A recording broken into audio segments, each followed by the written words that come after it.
Bienvenidos a Kaiser Report. Soy Max Kaiser. Stephen Hawking dijo una vez, no somos más que una raza avanzada de monos en un planeta menor de una estrella ordinaria, pero podemos interpretar el universo, y eso nos convierte en especiales. Obviamente, no hablaba de los banqueros centrales. Stacy, Herbert. Exactamente. Si se supone que entendemos el universo en el que vivimos y nos consideramos como monos superiores, está claro que los banqueros centrales no tienen ni idea de lo que hacen. Y tengo un vídeo para ilustrarlo, se llama Monos realizando saltos en bomba en un estanque. Esa es la impresión que yo tengo de los banqueros centrales, que saltan a los estanques oscuros del sistema bancario en la sombra y no tienen ni idea de lo que hacen, aunque parece que se lo pasan muy bien. Sí que se divierten. Yo sigo sorprendido de que el HSBC admitiera la semana pasada hacer terrorismo financiero. Es algo de lo que llevamos tiempo hablando. Por fin han aparecido y han dicho, sí, hemos blanqueado dinero procedente del terrorismo y de la droga de los carteles mexicanos. Creo que ha sido un momento crucial el hecho de que hayan confesado ser terroristas. Pues escuchemos lo que piensa la gente sensata cuando observan a los bancos centrales occidentales dirigiendo políticas trasnochadas y comportándose como monos que no comprenden el universo que habitamos. Contragolpe del Banco Central. Primero Hong Kong y ahora Australia sufre desagradable caso de veracidad. Primero, la Autoridad Monetaria de Hong Kong ha dicho recientemente que lo que provocó el colapso financiero fue el exceso de préstamos y el exceso de apalancamiento, es decir, los préstamos fraudulentos, y que toda la flexibilización cuantitativa no arreglará la situación. Y ahora Glenn Stevens, el jefe del Banco Central de Australia, habló el fin de semana y dijo: los balances de los bancos centrales han alcanzado el nivel de tiempos de guerra, y mostró este gráfico bastante preocupante, y añadió que respecto a la respuesta política, en algunos sectores existe un cierto malestar porque los bancos centrales parecen estar ejercitando un grado de discreción sin precedentes, introduciendo nuevas políticas con beneficios inciertos y posibles costos.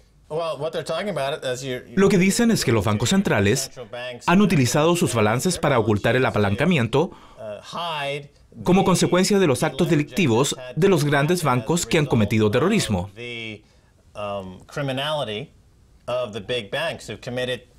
El HSBC ha dicho, sí, somos una organización terrorista.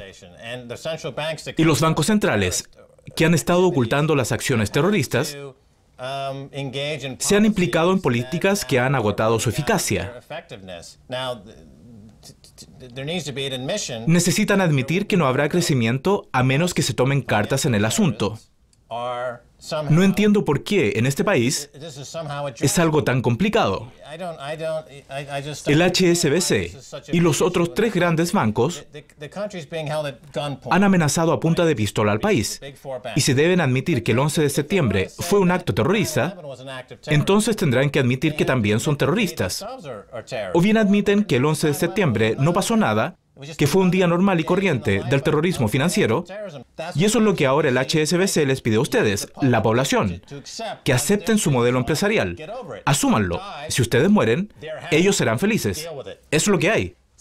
Terrorismo, genocidio, holocausto. Terrorismo, genocidio, holocausto, holocausto, holocausto. Lo han monetizado. Eso es lo que hay. Holocausto, holocausto, holocausto. Lo han monetizado. Holocausto. Lo han monetizado. Holocausto. Lo han monetizado. Le han puesto una etiqueta con precio a cada cadáver para incluirlos en sus balances como vía de ingresos. Pues veamos la respuesta política de los banqueros centrales, como has dicho al inicio del programa. Somos unos monos avanzados porque sabemos interpretar el mundo en que vivimos. Y Glenn Stevens, el gobernador del Banco de la Reserva de Australia, ha estado observando a los occidentales y le parece que ahora se decantan por las políticas más sanas de Oriente. Ha estado observando toda la flexibilización cuantitativa y la cantidad de rondas necesarias para ocultar los delitos y ha dicho, el problema será abandonar esas políticas y la restauración de la distinción entre la política fiscal y monetaria de las disciplinas adecuadas. Y ha dicho que lo importante no es solo cómo se abandonará, sino que todo el tejido financiero y económico, y que los monos que saltan al estanque creen que el sistema los protege porque se consideran monos protegidos que solo deben preocuparse por jugar porque mamá cuidará de ellos.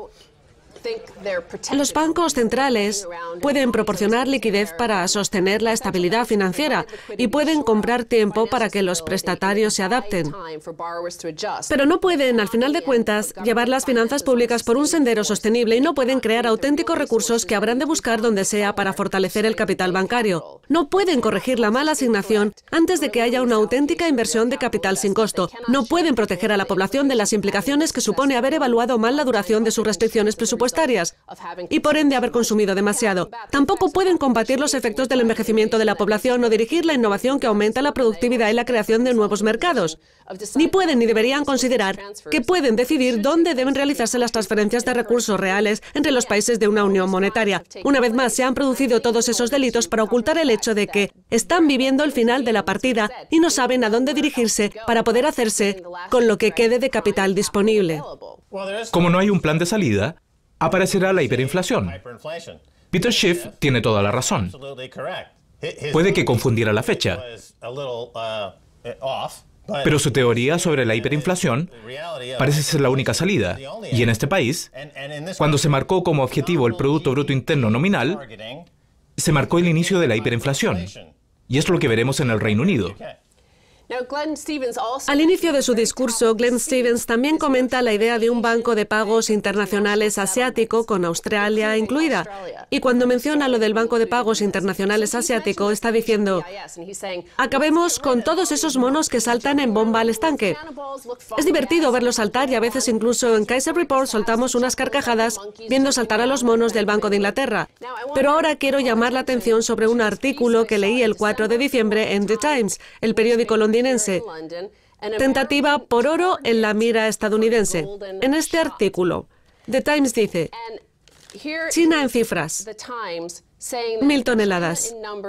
Esa es la cantidad en toneladas de oro que se espera que China consuma cada año hasta el 2015.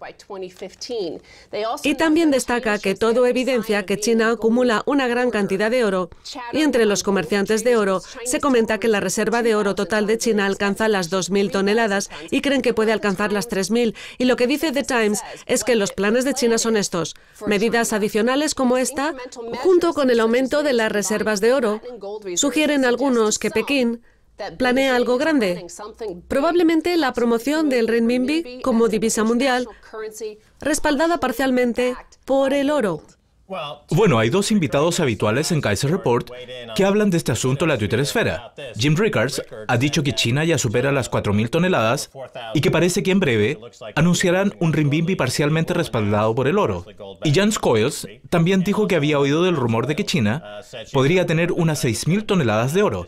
Mientras tanto, Estados Unidos ha mencionado que una gran parte del oro de Fort Knox no existe. Y luego está Gran Bretaña, que en el 2001 vendió a Alemania el 60% de su oro, 400 toneladas. Por eso casi no tiene oro.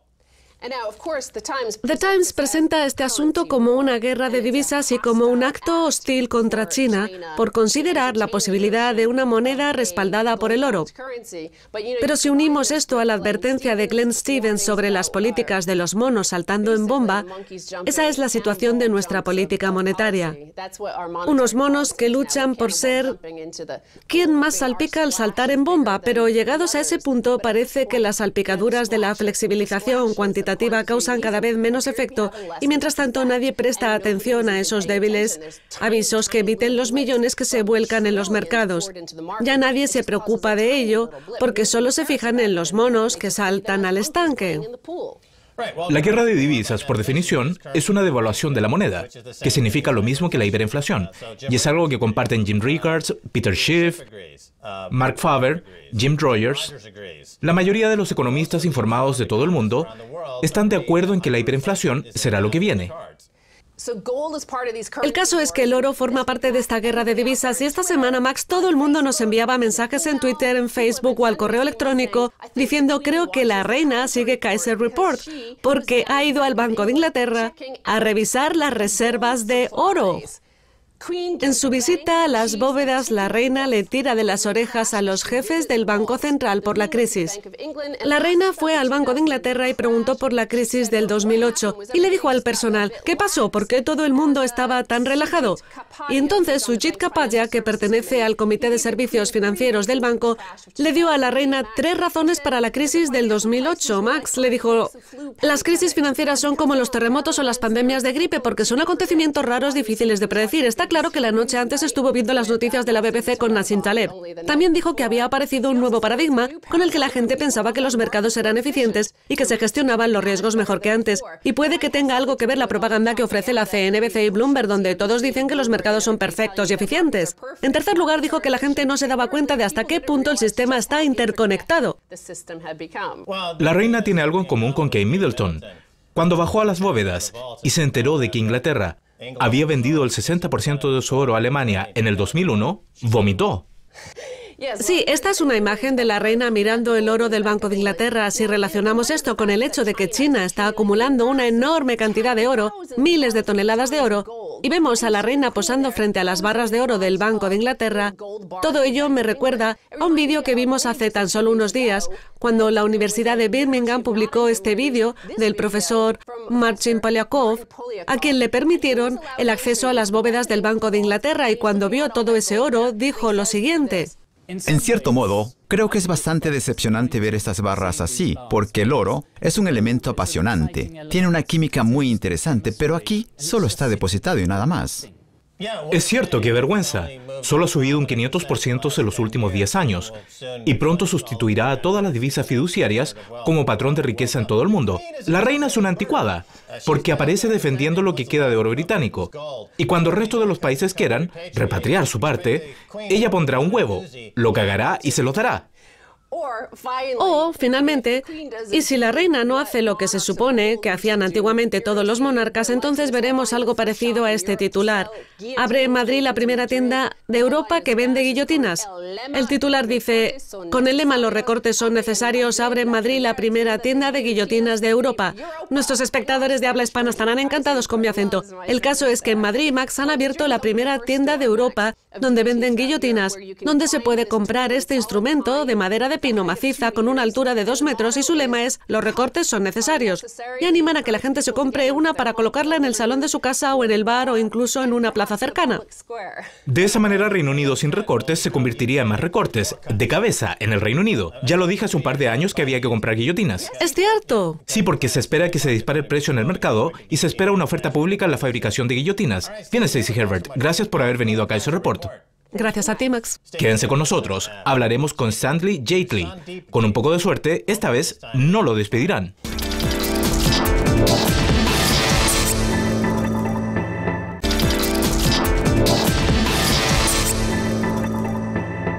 Bienvenidos de nuevo a Kaiser Report. Soy Max Kaiser. Ha llegado la hora de hablar con Sandy Jaitley de FECATResearch.com. Sandy, bienvenido de nuevo a Kaiser Report. Gracias por la invitación, Max. Bien, Sandy, hace poco usted tuiteó, y cito, "hablo en serio cuando digo que el sendero del dinero fiduciario nos llevará a todos a la pobreza y no podremos alcanzar nuestros fines.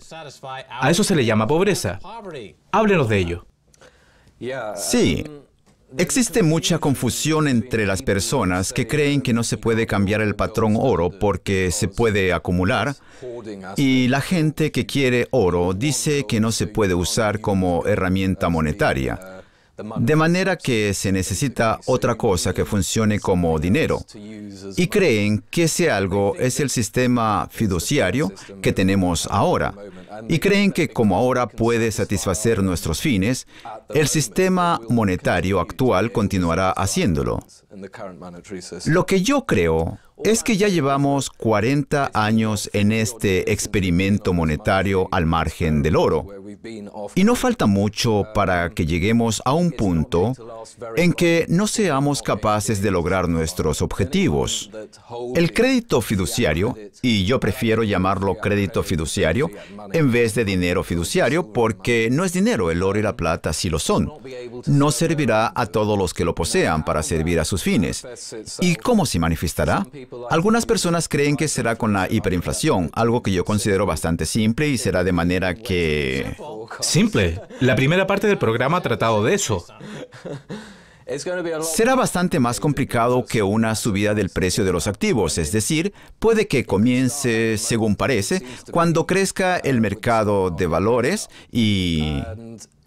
Déjeme que le interrumpa un momento, porque tenemos que hablar de la idea de que existe una desconexión entre la acumulación de oro y su relación con el dinero fiduciario. Porque se cree que los bancos, por ejemplo, nunca acumularían dinero porque es fiduciario. Por eso nunca guardarían dinero. Y sin embargo, desde que la crisis ha aumentado los últimos 2 años, no han hecho otra cosa más que acumular dinero. Y eso es porque ellos ven claramente un valor en ese dinero. Pagan sus retribuciones con él, pagan sus salarios con él, reconocen que están dispuestos a acumular dinero. Así que para ellos no hay diferencia entre el oro y el dinero fiduciario, porque lo acumulan. ¿Qué pasa con la idea de que el oro se puede utilizar como unidad monetaria? ¿Porque la gente tiende a acumularlo? La gente suele implicarse en toda unidad de riqueza que se reconozca como la base de una economía, y eso no invalida a esa unidad de riqueza como la base de esa misma economía. ¿Por qué los bancos obvian la idea de que es algo neutral? ¿Es dinero fiduciario? ¿No será porque creen que pueden manejar el dinero fiduciario intelectualmente usando su ideología, su keynesianismo? Y por tanto, de algún modo, ¿se creen al margen de los instintos humanos más primitivos? Sí, se alejan de la gente. Dependiendo de tu filosofía, puedes pensar que es algo bueno o malo, y también depende del estado de ánimo, porque no es algo que me entusiasme desde un primer momento, pero se alejan de la gente y creen que si son lo suficientemente inteligentes, no les perjudicará. Según esos cálculos, si la gente muestra avidez por la vivienda, se considera como algo malo. Pero si los bancos titulizan hipotecas, o se las venden entre ellos a cambio de dinero fiduciario para pagarse bonificaciones de miles de millones de dólares, entonces eso no es avidez, porque en realidad no comerciaban con vivienda, sino con una representación de una hipoteca de un algoritmo de un vehículo de un fondo que era una vivienda, y por ende se encuentran por encima de la ley. Hablamos de ese supuesto. Claro. Para la ley, perdón, y no filosóficamente. No hay nada malo en lo que hicieron, pero filosóficamente claro que lo hay. No deberíamos alentar a la bebida a un alcohólico en general. Ese es el tipo de filosofía que se ha perdido en las finanzas. Profundicemos en la idea de que no hay que animar a un alcohólico a la bebida, porque ahora el HSBC ha admitido que estaba implicado en terrorismo financiero. Punto. Por lo tanto, estaban involucrados en el 11 de septiembre, punto. Estuvieron implicados en el blanqueo de dinero procedente de los carteles de la droga mexicanos, punto. Pero no acaban en la cárcel porque, después de todo, fue con dinero fiduciario y no con oro. Si los sancionaran con oro por su extorsión y su terrorismo, entonces habrían sido culpables de algún delito. Pero como usaron dinero fiduciario, son inocentes. ¿Es eso lo que está diciendo? Más o menos, y eso es un gran problema. Pues claro que lo es. Así es. Porque han institucionalizado, legitimado y monetizado el terrorismo como modelo empresarial. Podemos decir que sí, eso es cierto. ¿Lo van a despedir por eso? Es lo que no quiero. La última vez que estuvo en el programa... ¿Cómo acabará todo esto? ¿A dónde conducirá este camino que termina con el despido del pobre Sandy? ¿Quiere retractarse de sus palabras? Podemos decir que cualquiera relacionado con las finanzas y cualquiera que utilice y legitime el dinero fiduciario, de algún modo está legitimando el propósito con el que se usa, y el propósito con el que se usa no es noble, en el sentido tradicional de ser un hombre noble. Ajá. Bien, déjeme que le pregunte sobre la inflación. Porque el gobierno del Reino Unido y el de Estados Unidos y otros países han dicho que la inflación no es un problema y que no se tiene en cuenta, que el auténtico problema es la deflación y que necesitamos más flexibilización cuantitativa. Se han fijado como objetivo el Producto Bruto Interno Nominal en vez de la inflación. Pero el caso es que si se aumentan los balances con billones de dólares o billones de libras, ¿no es ahí donde reside la inflación? Mientras tanto, Estados Unidos acaba de anunciar que una de las mayores compañías de seguros médicos ha aumentado sus costos un 20%. Se ha disparado el precio de la educación y cada año se dispara el precio en la periferia. Pero ellos dicen que eso no es una inflación. Y sin embargo, aparecen los balances de la Reserva Federal. Y esa es la opinión que repite Peter Schiff. Y ahora tiene problemas porque la gente dice, un momento, Peter. Te equivocas, porque al fin y al cabo, cuando mi computadora Apple tiene el mismo precio que pagué el año pasado, no hay inflación. No aparece la inflación en sus cuentas. ¿Cómo pueden salir de esta? ¿Cómo puede el Banco de Inglaterra y la Reserva Federal reducir su apalancamiento? Me he preguntado eso mismo en muchas ocasiones, y el modo en que aplazan lo que tendrían que hacer inevitablemente es mediante la operación Twist. Porque para aplazar el vencimiento de la estafa, porque así es como hay que llamarlo, una estafa, para aplazar ese vencimiento hay que vender sus activos en corto y comprar activos a largo. Y en alguna parte leí que se están quedando sin activos en corto. Eso significa que están intentando comprar tiempo, activos de deuda para monetizarlos y poder hacer lo que desean. Bien, Sandeep. Pero ahora nos surge una pregunta. Si mantenemos las tasas de interés al 0% para luchar contra la inflación, ¿no se ha convertido de hecho en la principal causa de deflación? Así es. Ben Bernanke, Paul Krugman y los keynesianos tienen la cabeza metida en el shrink, porque defienden que las tasas de interés bajas luchan contra la inflación. Las tasas bajas provocan deflación. Eso forma parte de la guerra. Porque yo no diría que las tasas de interés bajas benefician a la economía en general, digan lo que digan, sino que cuando las tasas caen y provocan la caída de las tasas a largo plazo, el valor líquido activo de la deuda aumenta exponencialmente. De manera que si observamos el valor nominal de cualquier bono del Tesoro a 10 años de los últimos 30 años, vemos cómo muestra una subida en línea recta. Así que vemos esa lucha entre el sector público y el sector privado, porque resulta beneficioso estar en el negocio de los bonos y tener bonos, si las tasas de interés caen. Incluso en el caso de que exista un aumento nominal, no aparecerá un entorno inflacionario. Creo que eso es muy importante, porque dicho de otro modo, el precio de una baja de las tasas, por una parte, supone un aumento exponencial del precio de la reducción de apalancamiento por otra. Me parece un punto muy importante. Hay otra cosa a tener en cuenta, y es que a pesar de que el Banco de Inglaterra ha dicho que las tasas bajas han aliviado las cargas de interés en unos 70.000 millones de libras en hipotecas, tarjetas de crédito, etc., ha supuesto un coste de más de 140.000 millones de libras para las pensiones y los ahorristas. Sí. Eso significa que han perdido en una proporción de 2-1 y que están agotando la economía en una proporción de 2-1. Cada vez que bajan las tasas de interés, sacan del sistema el doble de liquidez, y por eso aparecen las crisis y los desplomes, que se producen porque no hay liquidez en el sistema. Sí. Y entonces bajan las tasas para luchar contra la deflación, y como ya he dicho, así es como provoca la deflación, porque cuesta el doble de pasivos, que existen gracias a los ahorristas y los pensionistas, a los que luego les piden sufrir medidas de austeridad para poder alcanzar esos beneficios. Y el terrorismo, ¿por qué no decirlo? Sin lugar a dudas, eso es terrorismo financiero. Y les meten la mano a los ahorristas y los pensionistas. Y les roban el dinero para dárselo a los terroristas, ¿no es así?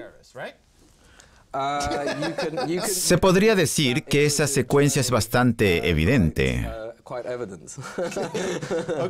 Bien, déjeme hacerle una pregunta de una actualización de Bullion Basis, Sandy Jalin. La plata sufre backwardation. La Asociación del Mercado de Barras de Londres emite señales sospechosas, según Ned Naylor Leland. ¿Qué es lo que ve en el mercado de la plata? Bueno, está sufriendo mucha volatilidad en los mercados. Eso no es una afirmación. Eso ya lo sabíamos. De acuerdo. Díganos algo de verdad, Sandeep. No nos diga solo que sufre volatilidad. Tanto el oro como la plata se enfrentan a un mercado en backwardation de un modo muy agresivo. Bien, el oro se enfrenta a un mercado en backwardation. El oro y la plata también. Si el oro sí. se enfrenta a un mercado en backwardation, significa un duro golpe para el dinero fiduciario. Si sigue manteniéndose así y continúa aumentando exponencialmente, seguro que sí lo será. Aún no han aparecido señales, pero esperamos a ver. Para aquellos no iniciados, backwardation sencillamente significa que el costo a corto plazo es más alto de lo que se paga a largo plazo. Eso es. Porque el tiempo es oro. Y se está comprando tiempo. Exactamente. Si no pagaran por el tiempo, eso significaría que la gente estaría dispuesta a sacrificar cualquier ganga para realizar la compra en este momento. Lo quiero ahora. Así que el precio a corto plazo sube. Y eso es backwardation. Lo contrario de contango, que no es... Algo muy sencillo en el mercado de materias primas, pero el caso del oro y la plata tiene un significado muy especial. Porque serán el nuevo patrón de divisas y riqueza mundial. El regreso a lo anterior. Por eso debemos tener una banca adecuada y no cometer errores bancarios con el oro y la plata, que es lo que desean muchos de los que no quieren que regrese el patrón oro y plata. Siempre que decimos oro, deberíamos decir plata. Incluso deberíamos decir plata primero. Quiero hacerle una última pregunta. La idea del patrón oro y plata ha sido superado por un nuevo concepto, que es deme mi oro o perderé los estribos. Dicho de otro modo, los países están diciendo que no quieren volver al patrón oro, solo quieren tener su oro físico, porque ya saben que el dinero papel se derrumba, y China no apuesta necesariamente por el patrón oro. Y Venezuela o Alemania repatrian su oro, no porque desean volver al patrón oro, sino porque no confían en los bancos centrales y tienen su oro físico en sus bóvedas, ¿no es así? Sí, y es un sentimiento psicológico comprensible porque, según están las cosas, quieres tener tu oro en tu poder y no en una caja de seguridad de la Citi. La próxima vez que Alemania pida su oro, deberían enviar a Paul Krugman. Pues sí. En una caja. Exacto, sí. Podría salir y explicarles por qué su oro no vale nada. Sandeep Jaitley, nos quedamos sin tiempo. Muchas gracias por haber venido a Kaiser Report. Muchas gracias, Max. Bien, eso es todo en esta edición de Kaiser Report, junto a Stacy Herbert y que les habla. Quiero agradecer a Sandy Jaitley de fecaterresearch.com. Si desean enviarme un correo electrónico, háganlo a kaiserreport@rttv.ru. Hasta la próxima. Adiós.